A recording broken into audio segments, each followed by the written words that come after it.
जवाब दीजिए, वो आप पर सवाल उठा रहे हैं। अभी इन्होंने अपनी बहुत सारी बातें भारतीयों के समक्ष रखी कि आप फूल रखिए, आप ये रखिए, ये सारी राय आप मुहर्रम पे क्यों नहीं देते? आप तो तमाम देशवासियों की बातें कर रहे हैं, आप क्यों डिस्क्रिमिनेट कर रहे हैं? क्यों नफरत फैला रही है? क्यों नफरत फैला रही हैं आप? क्यों फैलाती है नफरत? क्यों भाषण देती है? अभी आपके सहयोगी टी राजा बैठे हुए थे, कैसी अपमानजनक और अभद्र भाषा में बात कर रहे थे। यही तरीका है भारतीय जनता पार्टी का, पीछे से रिमोट कंट्रोल वो नागपुर के कार्यालय के अंदर होता है, वो दबाया जाता है। नागपुर के कार्यालय जवाब देने दीजिए। बात आपकी सुन ली मैंने।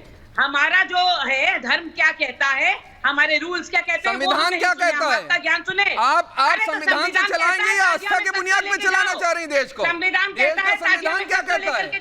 आप कह रही हैं धर्म से चलाएंगे, संविधान ने आपको हक दिया है ताजिया में, मगर मैं इस तरह से बात नहीं कर पाऊंगी अगर आप दोनों एक साथ बोलते रहेंगे। मैं दूसरे मेहमानों पर जाऊंगी जवाब साहब।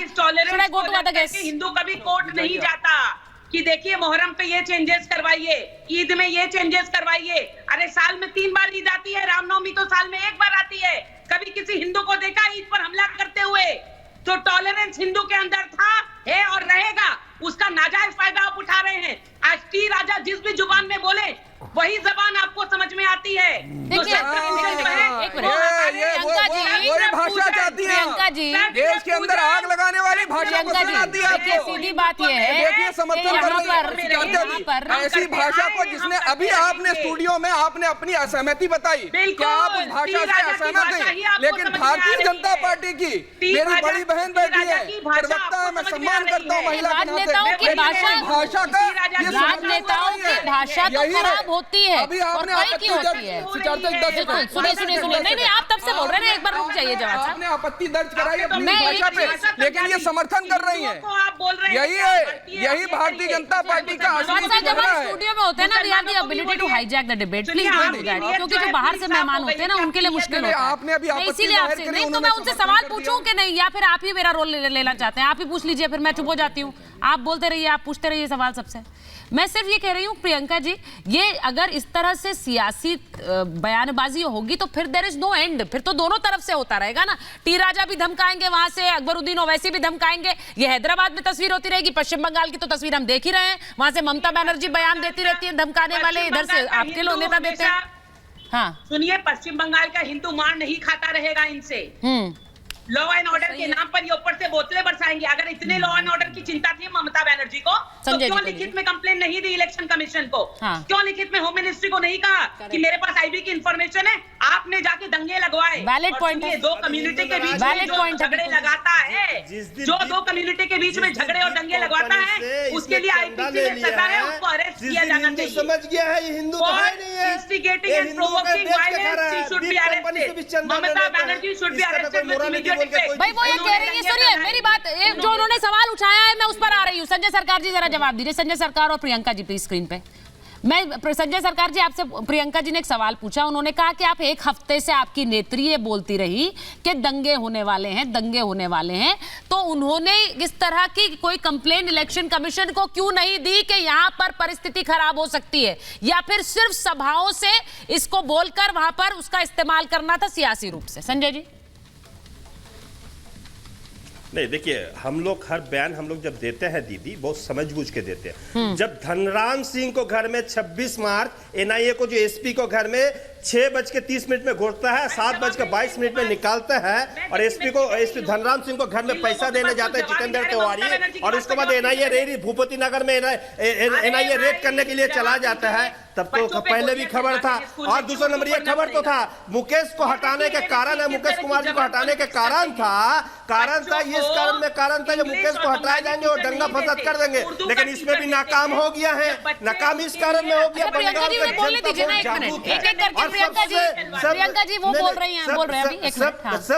सबसे बड़े बात है, तृणमूल कार्यकर्ता को हम सबसे धन्यवाद इस कारण में देंगे, वो मतलब 72 घंटा से कंटिन्यू नजर रखा था, और नजर रखा इस कारण में नजर रखा था वहां पर कोई दंगा फसाद और सांप्रदायिक दंगा होने नहीं देंगे। सबसे बड़े धन्यवाद अगर देना तृणमूल कार्यकर्ता को, और प्रशासन अभी चला गया है इलेक्शन कमीशन के अंडर में। इलेक्शन कमीशन का छोया रहता है क्या? ये हम बोलने के बाद में भी हंगामा कर सकता है, लेकिन अफगानिस्तान ये नाकाम हो गया। पर वैलिड सवाल है ना, मैंने ये कहीं नहीं देखा है संजय जी।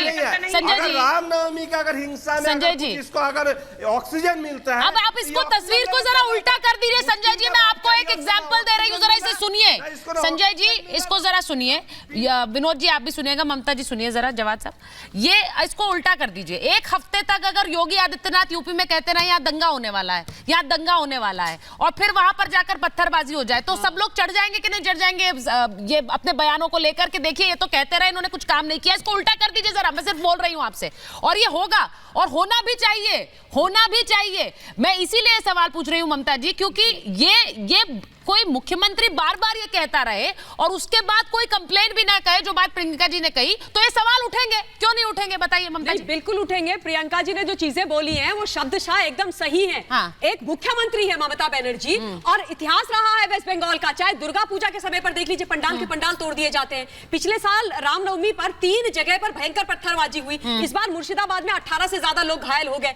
जब सीएम को यह पता था, इंटेल थी, तो क्यों नहीं उन्होंने इसी को लिखा? क्यों नहीं उन्होंने इस विषय को उठाया? क्यों नहीं उन्होंने कुछ कोशिशें करी कि वो दंगे को रोके? ममता बनर्जी ने लगातार भाषण देकर के, मुझे जहां से समझ में आ रहा है वो ये समझ में आ रहा है कि ममता बनर्जी चाहती थी ये दंगे हो हिंदुओं के खिलाफ। ममता बनर्जी चाहती थी कि तुष्टीकरण की राजनीति उनकी फलीभूत हो और इस प्रकार के दंगे हो। और एक चीज मैं और बोलना चाहती हूँ, ये कह रहे हैं कि टीएमसी के कार्यकर्ताओं को धन्यवाद देना चाहिए, 72 घंटे से काम कर रहे थे। दादा यही काम कर रहे थे, यही काम कर रहे थे। मुर्शिदाबाद में लोगों की छतों में पत्थर पहुंचवा रहे थे, यही काम कर रहे थे कि रामनवमी में राम भक्तों के ऊपर पत्थर मरवा रहे थे, यही काम कर रहे थे कि पुलिस के साथ मिल करके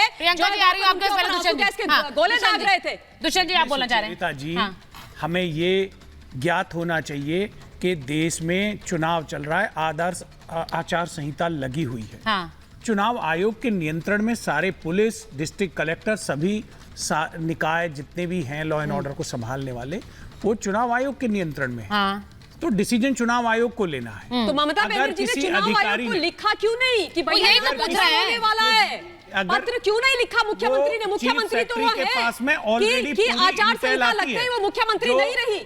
ममता बनर्जी अभी वेस्ट बंगाल की मुख्यमंत्री हैं कि नहीं? आप मुझे ये बताइए, वो सीएम है कि नहीं है? कि उनका पद भी खारिज हो गया है, बर्खास्त हो गया है? क्या उनका पद बर्खास्त हो गया? नहीं ना। तो आज भी लॉ एंड ऑर्डर मेंटेन करने की जिम्मेदारी ममता बनर्जी की वहां की मुखिया होने के नाते है कि नहीं? आप मुझे बताइए। और जब एक हफ्ते से उनको पता था कि यहाँ दंगे होने वाले हैं, तो ममता बनर्जी ने इलेक्शन कमीशन कंफर्म क्यों नहीं किया?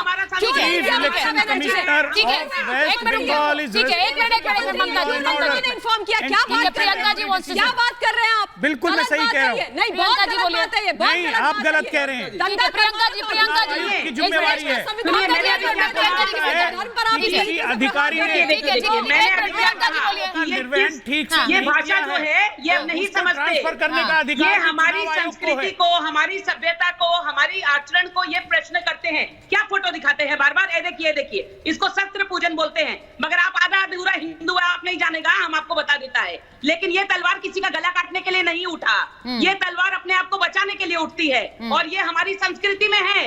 दुर्गा की सीख सीखिए, दुर्गा को सभी देवी देवताओं ने अपने अस्त्र दिए थे, क्यों? महिषासुर का संहार करने के लिए। ये रक्षा में उठती है, लोगों का गला काटने के लिए नहीं। लेकिन ऊपर से जो बोतल और पत्थर गिरे थे, ऊपर से जो बोतल और पत्थर गिरे थे, नहीं, वो बच्चों पर, औरतों पर, हाथों में तलवारें क्यों थी?